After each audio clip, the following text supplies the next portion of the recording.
अरे भाग भाग, डूबेंगे। ओ तरीका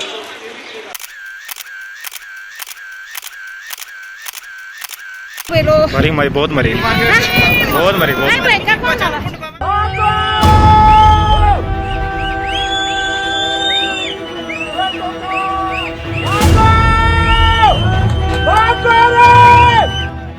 उत्तरकाशी के धराली में बादलों का कलेजा फटा तो तबाही का मलबा जमीन की तरफ पड़ने लगा। महज 60 सेकंड के भीतर पहाड़ों से जमीन पर उतरी प्रलय ने आसपास के इलाकों को चपेट में ले लिया। इस वीडियो का एक एक फ्रेम शरीर में सिहरन पैदा करता है।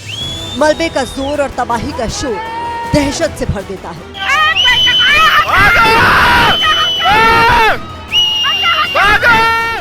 पहाड़ों से घिरे धराली के ऊपर बादलों का डेरा था।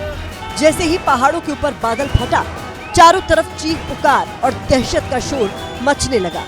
आसपास के लोगों को अंदाजा हो गया कि अब धराली पर बादलों की धारा कहर बनकर टूटने वाली है।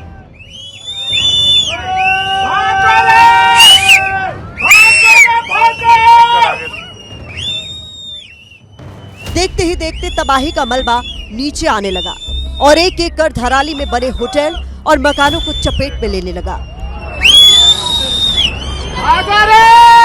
शुरुआत में पहाड़ों से उतरते वक्त मलबा एक धारा की तरह बह रहा था, लेकिन नीचे आते आते इसने रौद्र रूप अख्तियार कर लिया।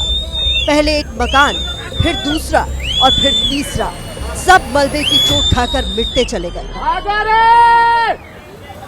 पूरा जो ये गांव है पता भी नहीं चल रहा। हमारा मार्केट था कि पूरा बर्बाद हो गया। यहाँ पे हमारा कल्प केदार मंदिर, तो सारा पता ही नहीं चल रहा है कि यहाँ पे कब मार्केट भी था। यहाँ पे प्रलय के मलबे ने बड़ी बड़ी बिल्डिंग को तिनके की तरह बहा दिया।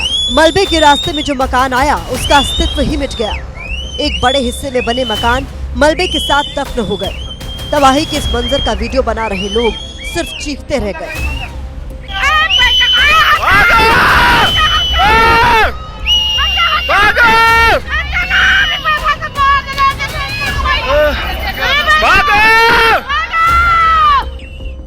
मोबाइल से इस विनाश के वीडियो को रिकॉर्ड कर रहे लोगों की बातचीत से लगता है कि यहाँ किस कदर कहर बरपा है। लोग कह रहे हैं कि कई होटल बह गए, कई लोग मर गए।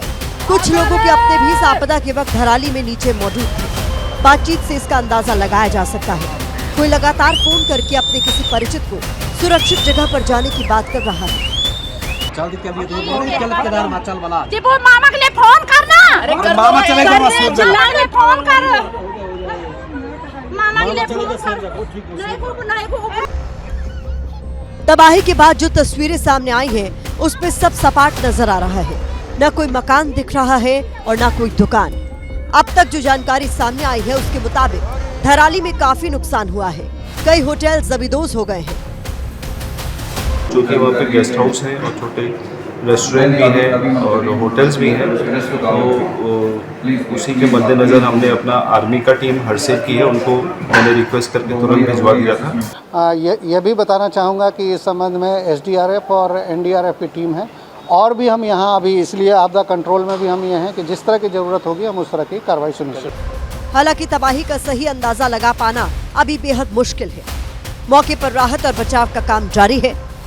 SDRF, NDRF और सेना के जवान राहत कार्य में जुटे हुए हैं। CM धामी ने पीड़ितों को हर संभव मदद पहुंचाने का आश्वासन दिया है।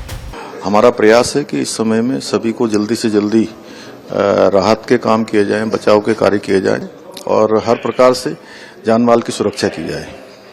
फिलहाल ये तस्वीरें देखकर हर कोई यहाँ रहने वाले लोगों की सलामती के लिए दुआ कर रहा है।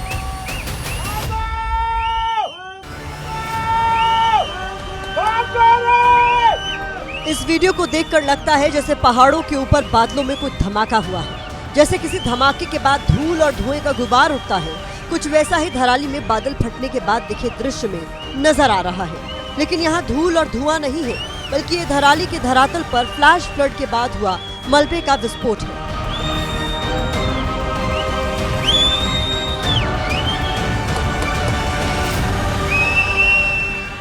जैसा कि बादल फटने के बाद किसी के भी जहन में आता है कि इसका मतलब बादलों में कोई विस्फोट हुआ है, हालांकि ऐसा कुछ होता नहीं है। बल्कि बादल फटने का मतलब है भारी मूसलाधार बारिश। मौसम विभाग के मुताबिक जब किसी सीमित क्षेत्र में मतलब 10 वर्ग किलोमीटर के इलाके में 1 घंटे के भीतर 100 मिलीमीटर या उससे ज्यादा बारिश होती है, तब इसे बादल फटना माना जाता है।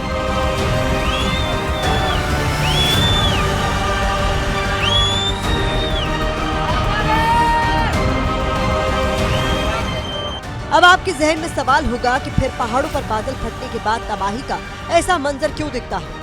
इसकी वजह यह है कि पहाड़ी इलाकों में जमीन की ढलान तेज होती है, जिससे पानी तेजी से नीचे बहता है, जैसा कि धराली के वीडियो में भी नजर आ रहा है। पानी के साथ पहाड़ों की मिट्टी, पत्थर और पेड़ भारी मलबे की शक्ल में नीचे आती है। पानी की धार के साथ नीचे उतरते मलबे में इतनी ताकत होती है कि अपने रास्ते में आने वाली भारी से भारी मकान, दुकान और सामान को बहा ले जाता है। धराली की धरती पर भी कुछ ऐसा ही हुआ है।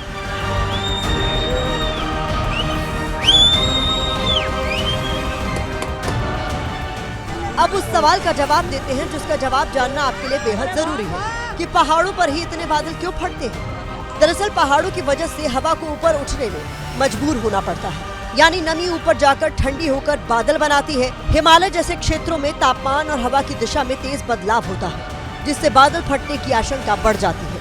1 घंटे में 100 मिलीमीटर या उससे ज्यादा की बारिश होती है तो उसको बादल फटना कहते हैं। कि ये जो पानी है वो इतनी वेग से आ रहा है और उसके साथ मिट्टी और जो पूरे जो जितना कह सकते हैं कि पेड़ पौधे, पत्थर, ये सारे बह करके चले जाते हैं, तो इसीलिए बादल फटने की घटनाएं ज्यादा खतरनाक पहाड़ों पर होती है। मौसम विभाग के मुताबिक देश के कई राज्यों में लो प्रेशर का क्षेत्र बना हुआ है। इसकी वजह से पहाड़ों पर भारी बारिश हो रही है। बारिश के साथ विनाश दस्तक दे रहा है। धराली में फ्लैश फ्लड के साथ कितनी तबाही मची है, अभी तो सिर्फ इसकी शुरुआती रिपोर्ट मिल रही है। वहीं उत्तराखंड के नेता और विधायक हालात की भयावहता देखकर चिंता जाहिर कर रहे हैं। और इस समय जो है पूरी सरकार सजग है और मुख्यमंत्री जी के नेतृत्व में पूरा रेस्क्यू काम इस समय चल रहा है। बहुत बड़ी ऐसी घटना है और हम भगवान से प्रार्थना करते हैं कि जो है सबको इस समय जो इस आपदा की घड़ी में सबको मजबूती से खड़ा होकर इस आपदा से लोगों को बचाना है। बहुत चिंताजनक स्थिति है। जितना मलबा दिखाई दे रहा है, जिस तरीके का बड़ा सैलाब दिखाई दे रहा है, और जो जानकारियां मुझे मिली हैं, मैंने मुखबा के लोगों से बात की थी।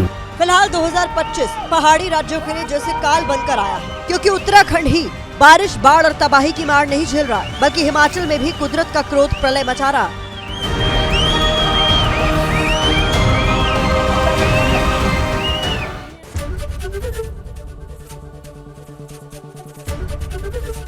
एबीपी गंगा, खबर आपकी, जुबान आपकी।